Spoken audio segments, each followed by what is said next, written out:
Kung bago ka lang sa channel na to at isa kang true-blooded Aldab Nation na nagmamahal po kila Maine Mendoza at Alden Richards, tama po ang channel na pinuntahan mo, kaya consider na kitang Welcome back mga ka-Aldab. Ito na naman po ang inyong lingkod, si Mr. Destiny. At syempre panibagong update, panibagong mga kaganapan po kina Mr. and Mrs. Paul Carson.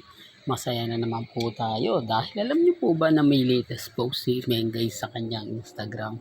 Napunta po kayo sa aking unang YouTube channel, doon mapaiintindihan nyo, mapapanood po ninyo yung mga update natin.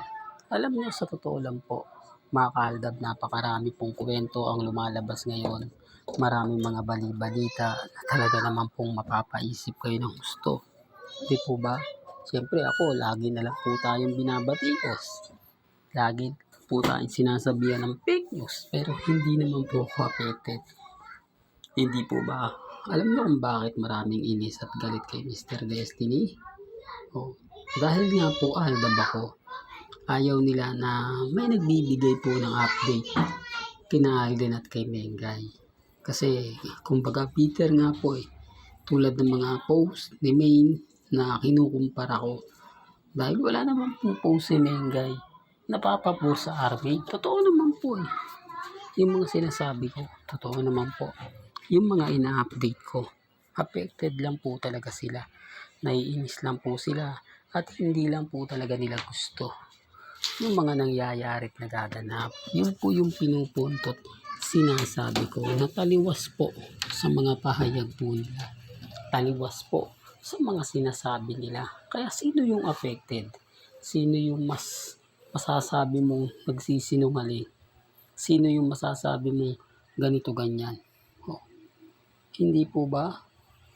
Kaya nga po sabi ko sa inyo, ako po yung tipo na kapag nagbigay ng update, 101% na hindi ko po inedit. Yan po yung isa sa pinagmamalaki ko lagi.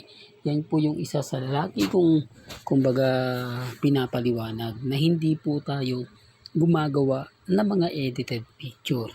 Edited video para lang po sabihin na magkasama po sila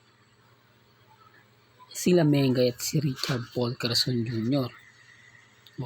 At least ako mga ka-Aldab, sabi ko nga po sa inyo, yung mga nagko-komento po sa akin, hindi ko po yan dami account. Alam po nila yan kasi ginagawa po nila yan.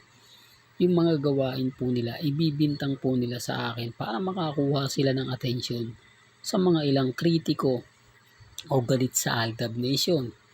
Sino ba namang hindi kasi magagalit? Pero marami ng mga fandom ang dumating o masasabi natin na balik ko lang yung Jadine, Katnil, at yung marami pa pong mga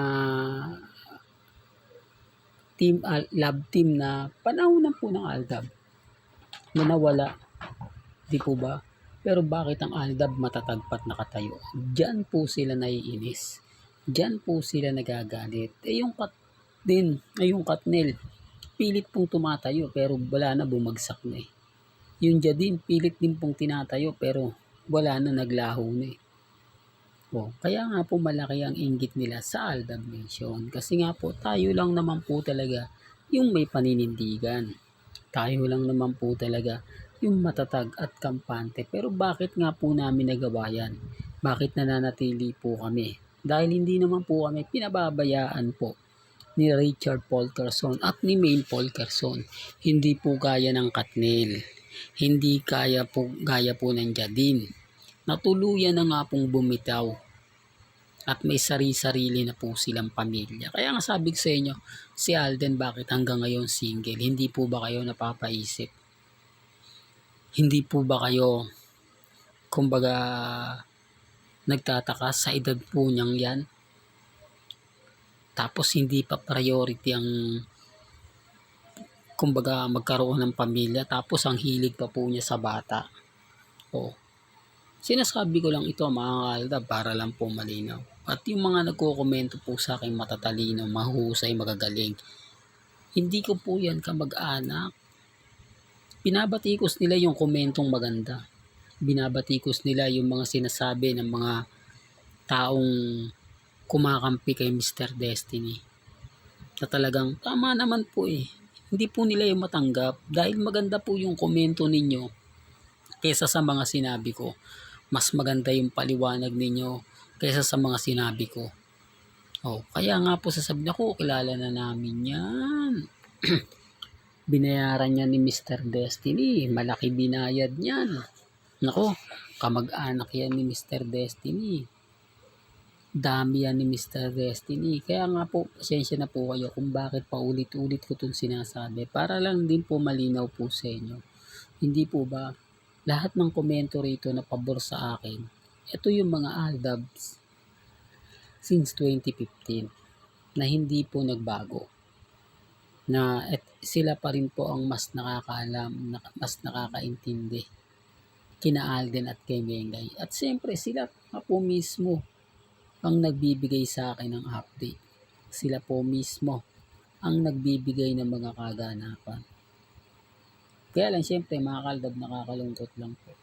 Dahil sa dami ng mga taong hanggang ngayon kumbaga kaaway ng aldab. Talagang hindi tayo tinatantanan. Di po ba? Pero gaya ng sinabi ko mga kaldab, matatag lang. Di po ba? Maging kampante lang po kayo. Wala naman po mga post, update na ikaiinis po natin. Ikagagalit po natin. Lahat po yun 101% na hindi po ini-edit lang. Hindi po gawa-gawa lang.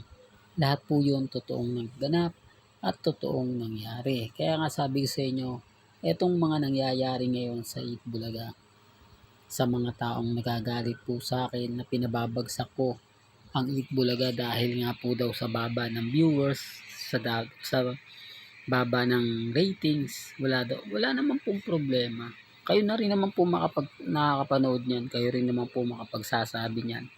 Ako, bumabase lang po ako sa mga post sa social media, sa mga ratings, di po ba, at sa mga komento. Alam ko naman po mga kaaldab na yung iba dyan matatalino. Depende na lang po sa mga nagbabasa.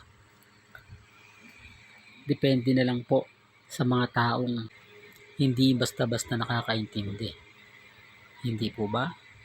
Walang ganito na lang po ang ating latest updates. Kaya kung gusto nyo pa po ng pinaka-latest at sariwang update, abay tumutok lang po kayo dito po sa channel ni Mr. Destiny para updated kayo sa mga bago at sa mga latest na i-upload po natin maya-maya lang.